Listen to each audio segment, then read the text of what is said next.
pengen dadi wong pinter yen mung akhire dadi keminter.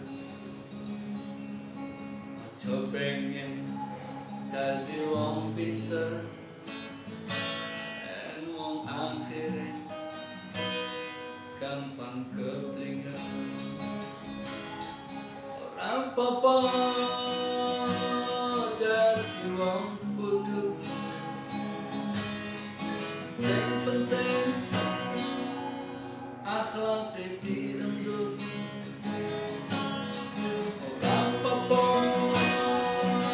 dadi wong gendut, sing penting uripe anteng, sing penting urip anteng iso gawe